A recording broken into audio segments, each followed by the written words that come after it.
Hey, what's up, everybody? Pat here. Grateful recovering alcoholic and addict, just like every day, my friends. Guys, please subscribe, like the video, leave me a comment, and share it with anybody who might get something out of it. Other than that, guys, hope everybody's having a wonderful day. We'll go over my day today, guys. Well, first of all, we're going to talk about the Just for Today NA reading because it, again, as so often says, it applies beautifully to my life. Today's reading was about going to any lengths, all right? Today, I will go to any lengths to stay clean and sober and build this new life in sobriety. And guys, the beauty of that is, right? One thing I promised myself early on when I was still in rehab is that I was going to chase my sobriety just like I chased the drugs. And guys, as anybody is an opiate addict will know, you would do anything to get that next fix. And I'm so often, actually, no, I've forgiven myself. But I was so often horrified at the things that I was doing to chase that fix. And today I'm not. Today I'm so often proud and amazed by the things that I'm doing chasing my sobriety. And not even chasing it. At this point, it's just expanding and living my life. But again, I will go to any length. And the beauty of that is, guys, I've found my faith. I've become rooted in prayer, rooted in meditation, rooted in personal development because I understood that there was many things about me that were that were causing me to get high the way that I was getting high, and they were causing me to to just live that horrible life that I was so unhappy with. So I understood early on that there was a lot of work that needed to be done. And guys, I understand it can be very scary because it was very scary early on. I got out of rehab and I didn't know what mattered. I didn't know what I was going to do. I had no idea what was going to happen next, and that's what we call taking leaps of faith. You got to take leaps of faith, and one thing I found early on was I was starting to notice what felt good and what didn't feel good. And when I went back to work, I was there. The first day I was like, no, this doesn't feel good, and that was scaring me, guys, because one thing about the job is I could make, I made good money there, and I was very far in debt when I first got out, first got home from rehab, and I owed it to my landlord who was backing me and held my apartment for me to get that paid off. But again, I had to understand that that feeling was my intuition telling me you've got to get out of here. You've got to bet bigger. You've got to invest in yourself, and you got to take leaps of faith. In order for things to change, you got to make changes. And I did. And I went into hermit mode, and I took the work but here's the thing, guys. I was open and upfront. In the past, I would have done these things and not told anybody. This time I reached out and I let my landlord, Doug, know, listen, I can't work for Frank. Please throw me any work you can. And I'm going to reach out to other people and I'm going to try to do something on my own and see what happens. And guys, look how beautifully it's worked out. I now have my new business legally registered. I'm now renting the garage. And that's the thing. Doug is invested in me and I'm invested in him. I've taken the garage rent off of his hands. That's one less payment for him. He's sending more work my way. Things are going incredibly well, and it's because I'm chasing recovery the way that I chase the drug. And I'm doing it with my hand in God and my hand in my higher power. And I'm doing it in a way to try to be of service to as many people as I can. I'm trying to be that best version of me I possibly can that I talk about all the time, and it's so important. When people reach out to me, I don't blow them off. And again, if they come at me sideways, and I even then I let them know I can't do this for you because this is what you're doing. I'll encourage you to do better. I'll encourage you to go to the hospital, go to rehab, go get a sponsor, go to AA, go to NA. I'll encourage them somewhere positive. But I can't go down with their sinking ship, and I'm not going to abandon them. But I will again, unless you're one of these scammers that are coming at me completely sideways with some bullshit story. And I get so many of those today, guys. It's brutal. And what I've done again, and at first I was starting to shut down, but I refuse. I will no longer shrink to fit in anywhere or dim my light to appease anybody. So what I'll do is anybody, and again, at the same time, I also, I don't want to overlook somebody that's trying to get help and assume they're a scammer. So what I do now is I tell them immediately, if you want to interact with me and engage with me, I'll give them my email address and invite them to send me an email, and if they do, I'll send them a Zoom link, and I'll have a face-to-face video chat with them, and then I'll know that they're not some scammer pretending to come talk to me from a stolen, pretty girl's profile, and that usually weeds them right out, and I feel good about that because now I'm not shutting the door on anybody that's real, and I'm giving anybody a chance to come, collaborate with me in any way, shape, or form, and see what happens, guys. There's ways around everything when you're willing to do the work and you're willing to step back and see the bigger picture, what's going on. And then I feel good because at this point, I'm talking the talk and walking the walk, and then I feel bad if I'm like immediately just not responding to somebody because I assume they're a scammer.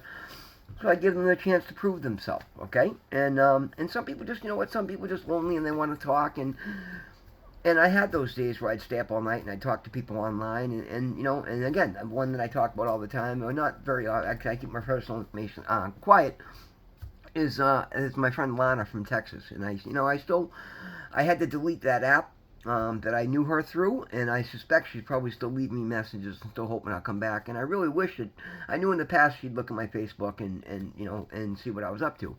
And I still hope that one of these days she'll look into it and see what I'm doing here online, and maybe she watches the videos, maybe she doesn't. I don't know. But I say this because I'd like to encourage her. I think she thinks I'm mad at her for everything that happened. I was broken. You know, she was going through her stuff, and I just encourage her that if she's doing well and if she wants to talk, she can reach out and send me an email and find another way. Or she had my number. You can text me. But I can't go back and get on the app and you know and chase you the way that we used to talk. The way we used to talk, I can't. It's just not. It's not in alignment with who I am today. But then I encourage.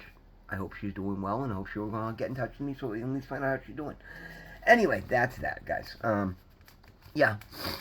And that's the thing, guys. I don't like to ever feel like I'm turning my back on anybody because that's not who I am, right? And I will be there for anybody that was there for me and that I knew, right? But you have to come at me. You know, you have to come join my new life and join me on this beautiful side of life that I'm at today, guys. We'll talk a little bit. I talked about my knee yesterday, guys. Well, it's there's something wrong with it. So I'll tell you. I like to share everything I do. What I did last night was I was happy I didn't have anything scheduled because I worked all weekend. So this morning when my alarm went off at 6 o'clock, I shut it off and said, no, I'm gonna, you know, I get up and use the bathroom, and I said, yep, my knee's definitely a little better for the night, but relaxing, but it's definitely not right, and I'm not gonna get up and run out. So I stayed in bed, and lo and behold, guys, here comes 3 o'clock in the morning. I thought it was about 9 o'clock in the morning. I said, all right, I need to get up and have a coffee and start my day. Even though my day was to relax today anyway, and guys, next thing I know it was 3:30 in the afternoon. I slept right through to 3 o'clock in the afternoon. And I'm perfectly okay with that. I scheduled a day off, and clearly my body needed rest. I woke up so sore. You know, I'm I go to the gym, and I'm a lot stronger these days, and I probably should not, and this is why I share these things, guys. When I did that 75-gallon water heater yesterday, the new one it's heavy, but you know what? I'm healthy and I'm strong, and I used a dolly, and I had somebody help me load, and we have an elevator here, so I had no problem moving that one around. Now, the old one, getting that, because here's what happens, guys. After, you know, water heater's been installed for 10 years, all the particularly here in Somerville, Cambridge, there's so much calcium in the water and so many minerals that they settle at the bottom of the old water heaters, and when we take them out, the old ones are, even if we drain them down, they're still way heavier than the new ones. And 75-gallon that's been in there for 10 years, this thing literally, guys, no bullshit, weighed about 700 pounds. I probably should have gotten a hand, but here's the thing: I'm going to the gym, I'm strong, I'm healthy, and I forced it on the dolly, and I suspect that's when I hurt my knee, was getting it tilted back on the dolly because that thing has so much weight to it. And I got it over to the elevator, and I got it upstairs, and I got it into my truck, and I took it to the scrapyard, and I dumped it off, and in doing so, I probably hurt my knee, and I woke up this morning, and I was, wow, was I sore. Like, that was a workout. And here's the thing: I'm not used to this new body, but, you know, going to the gym every day, I'm putting up a lot of weights there.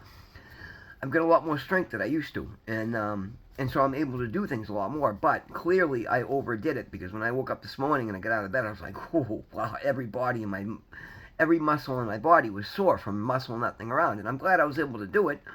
And I'm glad I didn't do any damage, but I've got to pay attention now that I could have very easily gotten somebody to give me a hand, and in the future that's what I will do. When I'm doing 75-gallon or 80-gallon water heaters, I will make sure I have somebody, because there's plenty of people out there that I know that need money and want to work with me, and I made enough money in that job I could have thrown them $100 just to help me drag the old one out, and that's what I will do in the future, right? And there's no need to risk injury to make an extra couple of dollars when I'm making more money than I need at this point anyway. And it's not more than I need, but I'm more than I'm ever used to making, and I'm saving for, you know, putting money down on the next project. But I tell you, I did go out and buy a nice expensive knee brace, and since I put that puppy on, it feels way better. But I have a televisit scheduled with my doctor tomorrow, because I changed the dosage on my shot. And I suspect something went wrong with last month's because you can't move them around. Last month's the one's really, although maybe it's dissolving them. No, it's still pretty big. And I noticed that even at the lower dosage, I feel way better. I think the last month's injection didn't take very well. I don't think it's dissolving well, but I feel better with this one. And I'm gonna show. I took pictures of my knee yesterday, and I took pictures again today, and I'm gonna show them and share them with my the nurse that calls me tomorrow. And if she recommends I go to the doctors and have it checked out, then I will do so. In the meantime, I'll take it easy. I do have some work scheduled for tomorrow, which I'm going to do, but it's not overwhelming, and I will wear my knee brace. And again, I just pay attention to my body and respond accordingly.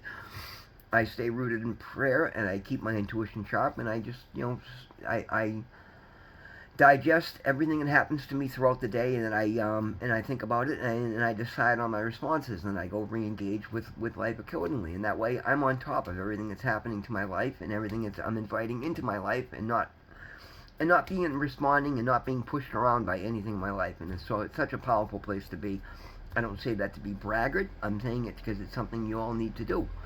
When you're in control of your life and when you're being the best version of you that you've ever been, and you're responding appropriately to all the stimuli and all the experiences that happen, good things flood in, guys. And that's what's happening in my life. So many beautiful things are happening. And again, I'm a grown-ass adult, and I'm a single grown-ass adult, and at this point I'm manifesting, and I'm in no hurry, but, I am openly manifesting a relationship in my life. I can't wait to see who I'm with next, because I'm so much more, how do you want to put it, I'm so much more aware of things going on in my life that I'm not inviting broken people into my life. I'm looking for, somebody that's at where I'm at today, and I think we can build something beautiful together, and everybody should do this. If you're single, don't just run out there and from out of loneliness and, dive on the next thing that happens. Sit back and just focus on your life and what's important, and attract, a beautiful relationship into your life. And that's what I'm doing, guys. And the thing is, I've found such power in manifesting so many beautiful things in my life that I know all I got to do is do some sleep hypnosis and subliminal messages, and I'll call a beautiful relationship into my life. And that's what I'm doing. And you gotta let you know when that works out too, because that's how strong my faith is, guys. I remember now, early on in the videos, I'm doing these right now to show you guys what's possible, having no idea what was going to happen next in my life.